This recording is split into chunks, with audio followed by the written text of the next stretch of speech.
Hello friends, UGC net knowledge point में आप सभी का स्वागत है। आज हम कर रहे हैं UGC net paper 2 public administration के चैप्टर वाइज, जो है एम लक्ष्मीकांत की बुक में से चैप्टर नंबर 3 पार्ट 2 प्रशासन के सिद्धांत। आइए स्टार्ट करते हैं। चैनल पर नए हैं तो चैनल को जरूर सब्सक्राइब कीजिए, लाइक एंड शेयर कीजिए। आज हम कर रहे हैं गुलिक व उर्विक के योगदान के बारे में। कॉन्स्टिट्यूशन ऑफ गुलिक एंड उर्विक 1937 में गुलिक व उर्विक द्वारा प्रकाशित paper on the science of administration से क्लासिकीय सिद्धांत अपने शिखर पर पहुंचा। इस दो क्लासिकी चिंतकों ने हेनरी फ्योल के विचारों को और विस्तृत किया, यानी उनको और बढ़ा दिया। उन्होंने संगठन की क्रियाशीलता के निर्धारण में उसकी संरचना पर बल दिया। इस संदर्भ में उर्विक ने क्या कहा उन्होंने कि मानवता के लिए संगठन के ज्ञान को बढ़ाना तब तक असंभव है जब तक कि अन्य सभी आंकलनों से संरचना के तत्वों को अलग ना किया जाए, चाहे ये अलगाव कितना भी कृत्रिम लगे। वे संगठन को डिजाइन प्रक्रिया के रूप में देखते हैं और डिजाइन की कमी को अतार्किक, क्रूर, बेकार और अकुशल मानते हैं। इस प्रकार उन्होंने गौर किया कि इसलिए संगठन पर विचार विमर्श करने में यांत्रिक समांतर काफ़ी सहयोगी हो सकता है। इसका दूसरा नाम इंजीनियरिंग दृष्टिकोण है, या इंजीनियरिंग दृष्टिकोण कहा जा सकता है। तो ये किसने कहा है? उर्विक के अनुसार उन्होंने कहा है। गुलिक व उर्विक ने अपने प्रयासों को उन तटस्थ सिद्धांतों की खोज पर केंद्रित किया जिनके आधार पर संगठन के ढांचे का रूप निर्धारित किया जा सकता है। उन्होंने कहा कि इन सिद्धांतों का नाता औपचारिक संगठन के संगठन तंत्र से और उनका लक्ष्य सांगठनिक कुशलता का स्तर ऊंचा करना है। गुलिक ने संगठन के निम्नलिखित 10 सिद्धांतों की पहचान की। कौन से 10 सिद्धांत हैं? सबसे पहला है कार्य विभाजन या विशिष्टीकरण। सेकंड है विभागीय संगठनों के आधार। थर्ड है पदानुक्रम के माध्यम से तालमेल। फोर्थ है विचारों द्वारा सोचा समझा तालमेल। फिफ्थ है विकेंद्रीकरण या नियंत्रण कंपनी का विचार। सिक्स्थ है निर्देशों में एकता। सेवन्थ है स्टाफ और लाइन।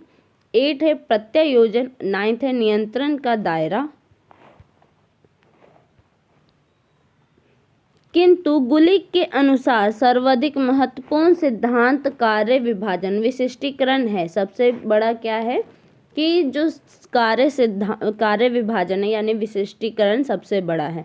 इसलिए वह लिखते हैं कि कार्य विभाजन संगठन की बुनियाद है। कार्य विभाजन कैसे होगा?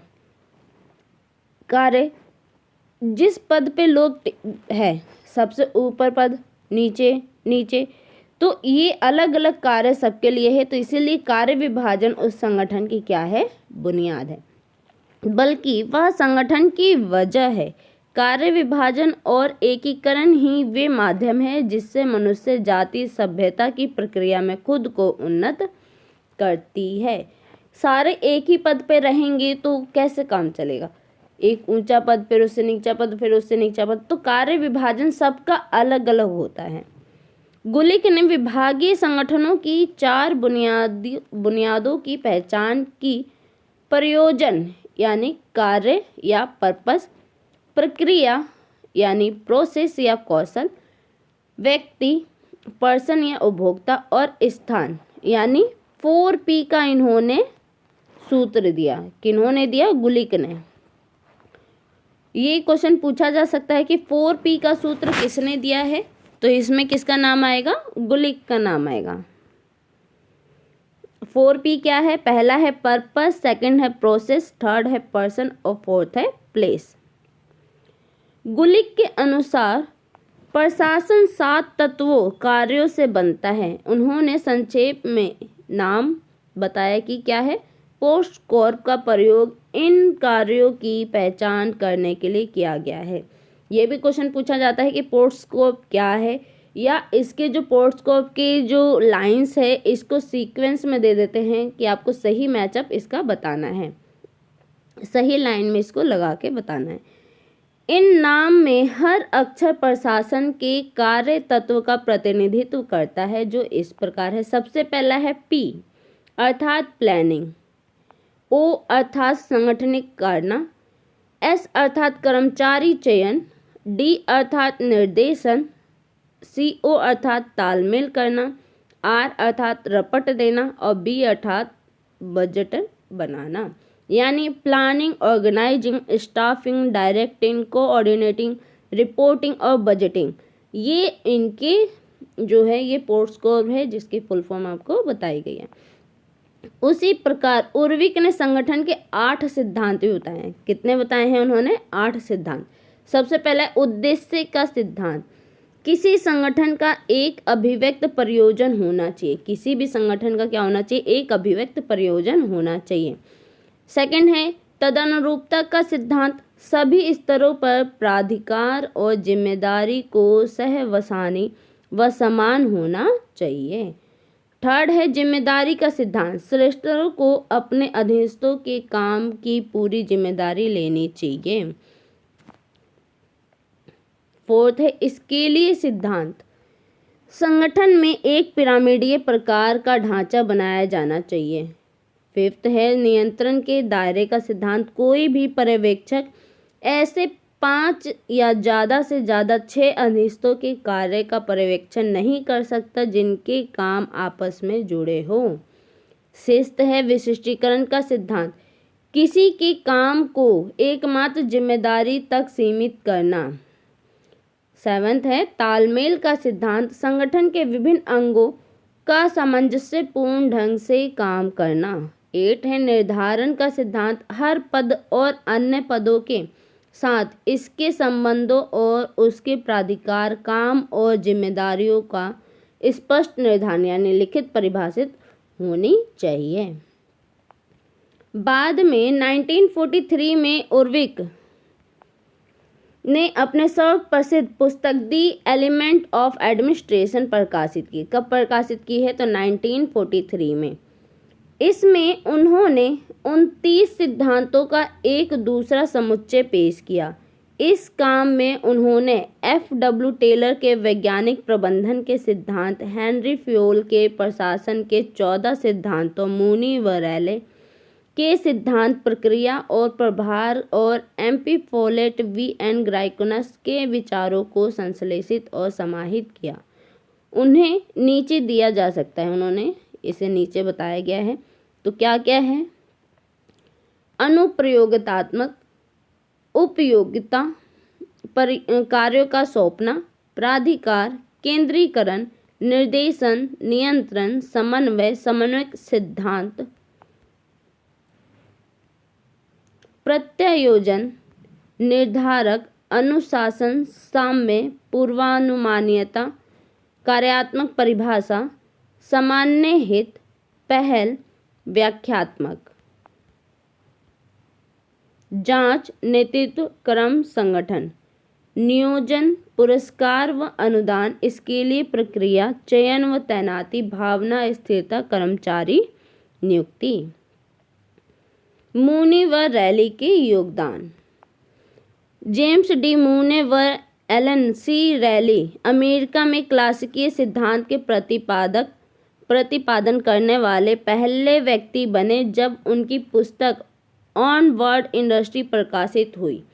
बाद में 1939 में उन्होंने इसी पुस्तक को नए शीर्ष द प्रिंसिपल ऑफ एडमिनिस्ट्रेशन के साथ प्रकाशित किया। उनकी राय में सिद्धांत संगठन की प्रभाविकता से काम करने की बुनियाद का निर्माण करते हैं। जो सिद्धांत है वो क्या करता है कि जो संगठन की प्रभाविकता है से काम करने की बुनियाद का निर्माण करता है। उन्होंने संगठन चार्टों और मैनुअल को लोकप्रिय बनाया और उसके 4 सिद्धांत पेश किए। जो उनके चार्ट थे, जो उनके मैनुअल था, उसको उन्होंने क्या किया? लोकप्रिय बनाया। किसके कारण बनाया? 4 सिद्धांत पेश करके उन्हें बनाया। सबसे पहला उनका सिद्धांत था तालमेल। मुनि ने तालमेल का किसी समान उद्देश्य, क्या कहा है कि जो तालमेल है किसी समान उद्देश्य की प्राप्ति के प्रयास में कार्यों में एकता के लिए सामूहिक प्रयासों को क्रमबद्ध रूप से व्यवस्थित करने से है के रूप में परिभाषित किया है उन्होंने। उनके अनुसार जो तालमेल है, तालमेल संगठन का पहला सिद्धांत है। तालमेल क्या है? संगठन का पहला सिद्धांत है और इसमें वे सभी सिद्धांत शामिल हैं जो इसके तहत है और जिनके जरिए ये काम करता है। आगे वे कहते हैं कि तालमेल संगठन के निर्धारक सिद्धांतों, सभी सिद्धांतों को समेटने वाले सिद्धांत और सभी संगठित प्रयास के आदि और अंत से कम नहीं है। सेकंड है स्केलीय प्रक्रिया। मुने व रैली ने संगठन में पदानुक्रम पर बल दिया है।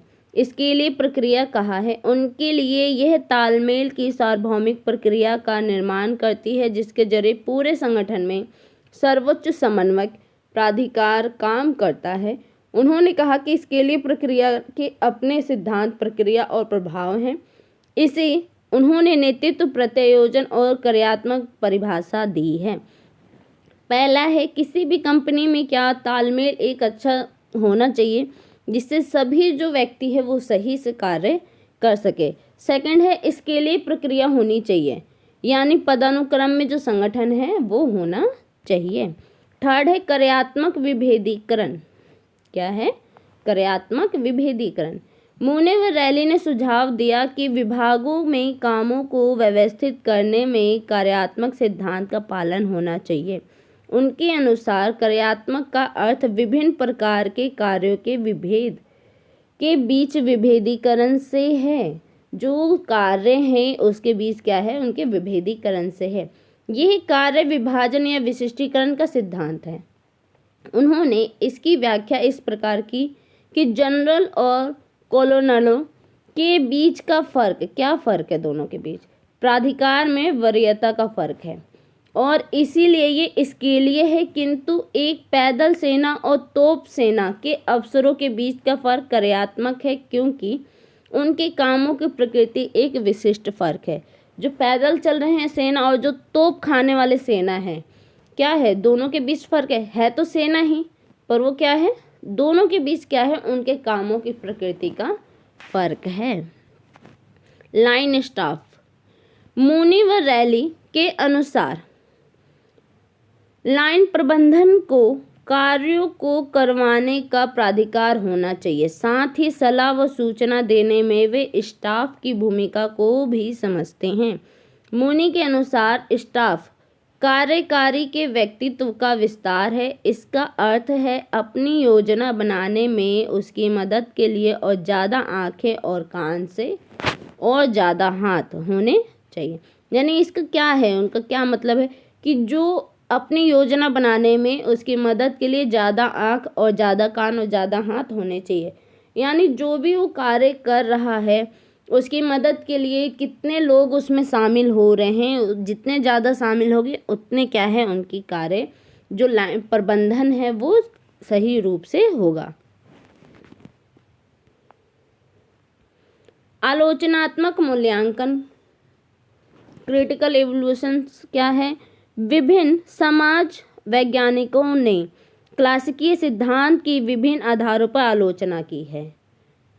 ठीक है, तो कौन सी आलोचना की है? सबसे पहला है कि इनकी संगठन में एक अवैज्ञानिक सिद्धांत के रूप में आलोचना की जाती है। कहा जाता है कि इस सिद्धांत की वैज्ञानिक स्थितियों, नियंत्रण व दोहराव पूर्ण में परख यानी सत्यता परीक्षण नहीं हुई है। आलोचकों ने कहा कि यह सिद्धांत अनिरंतरताओं, दोहराव और सूक्ष्मता के अभाव से भरपूर है। हर्बर्ट साइमन व डवाइट वाल्डो कहते हैं कि क्लासिकी स्कूल द्वारा प्रयोग की गई पद्धतियाँ वैज्ञानिक नहीं हैं। जो भी क्लासिकी स्कूल है, जो क्लासिकी थिंकर है, उनके द्वारा जो प्रयोग की गई पद्धतियाँ हैं वो वैज्ञानिक नहीं हैं। और जो क्लासिकी सिद्धांत के प्रतिपादक है वो क्या मानते हैं कि जो उनका विज्ञान है वो वैज्ञानिक है।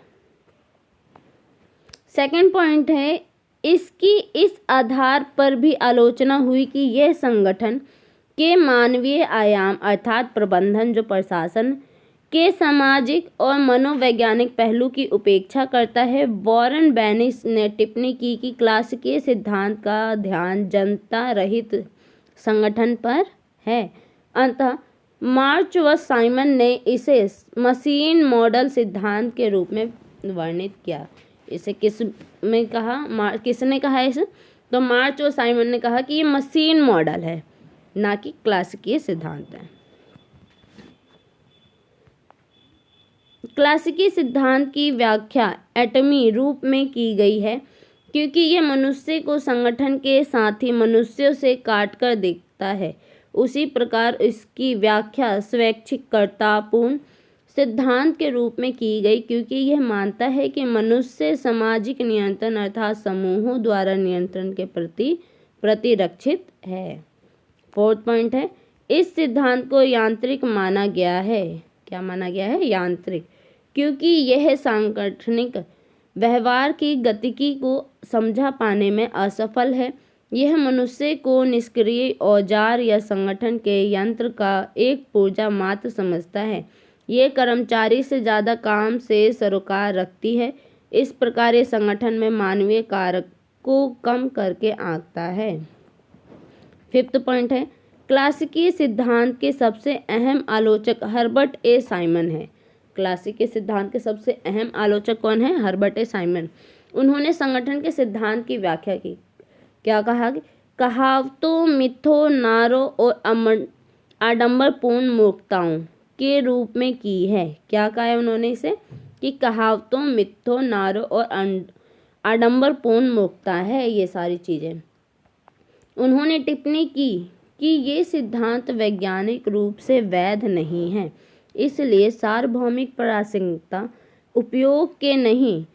उनके शब्दों में, यह प्रशासन के मौजूदा सिद्धांतों की भयंकर कमी है कि कहावतों की तरह वे भी जोड़ों में होते हैं। हर सिद्धांत के लिए आप उतना ही संभाव्य और स्वीकार्य विरोधी सिद्धांत खोज सकते हैं। हालांकि जोड़े के दोनों सिद्धांत उल्टे सांगठनिक सुझावों की ओर ले जाते हैं, किंतु सिद्धांत में यह इंगित नहीं करता कि कौन सा उपयुक्त है।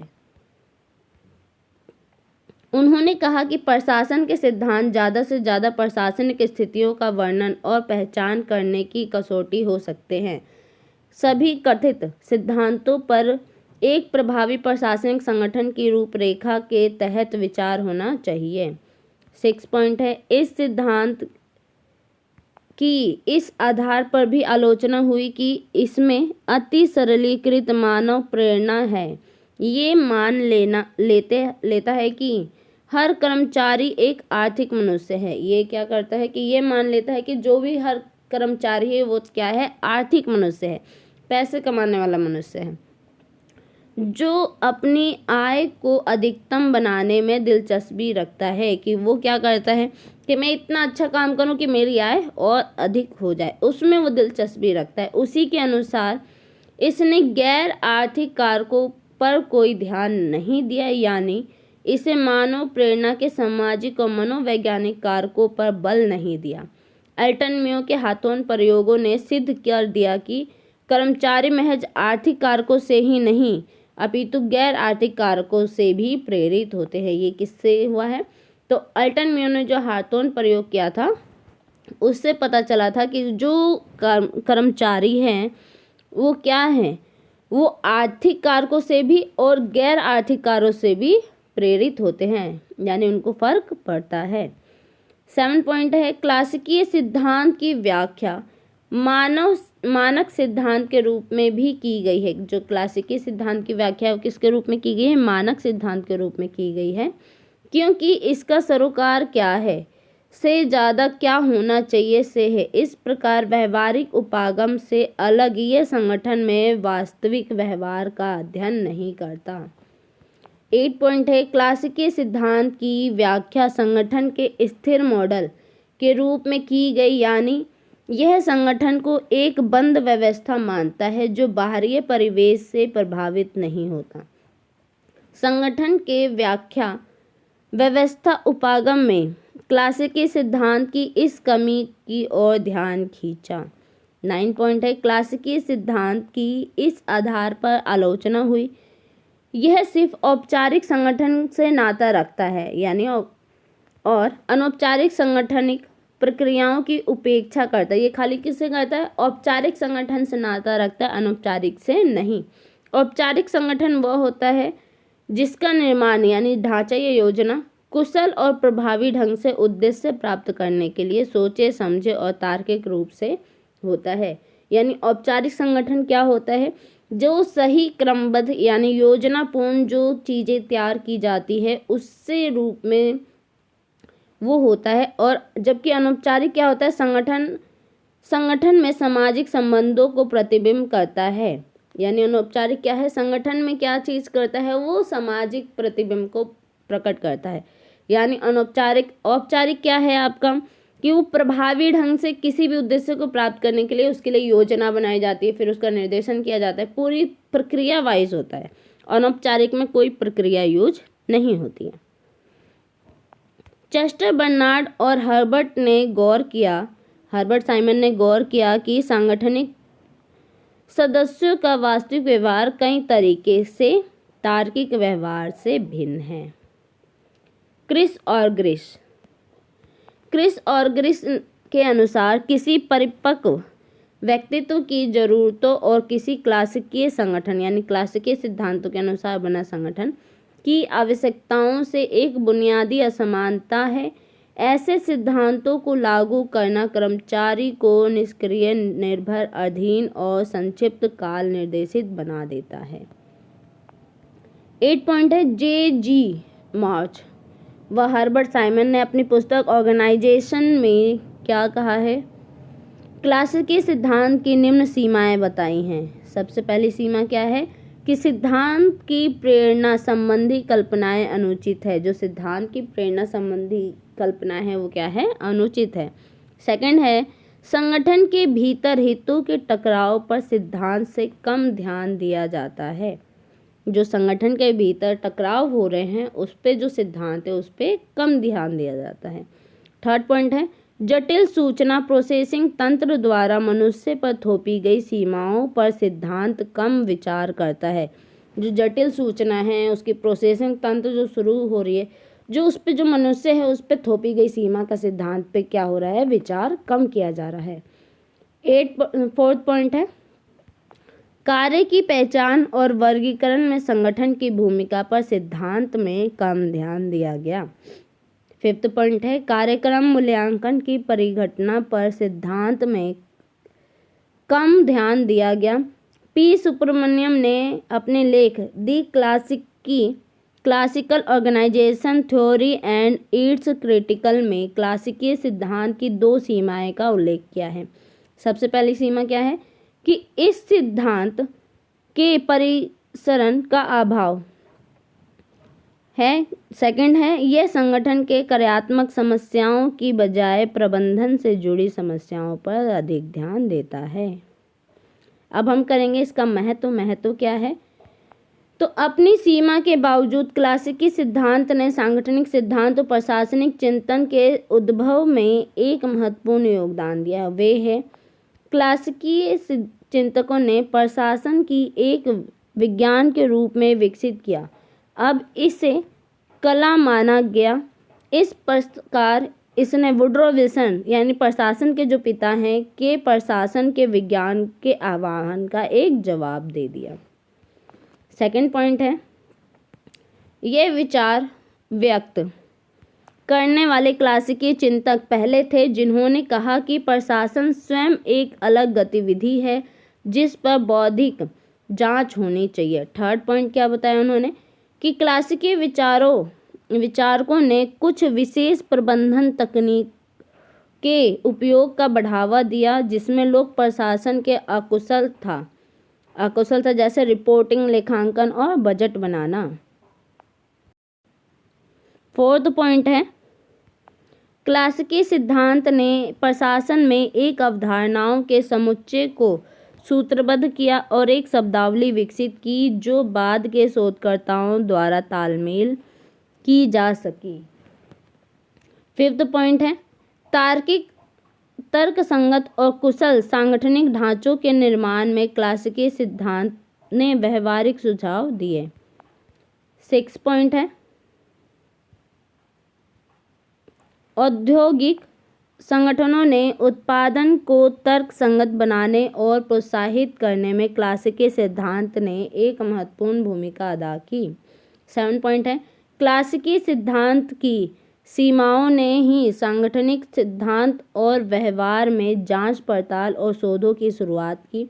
दरअसल क्लासिकी उपागम को 20वीं सदी के प्रशासनिक प्रबंधकीय चिंतक की बुनियाद माना जाता है।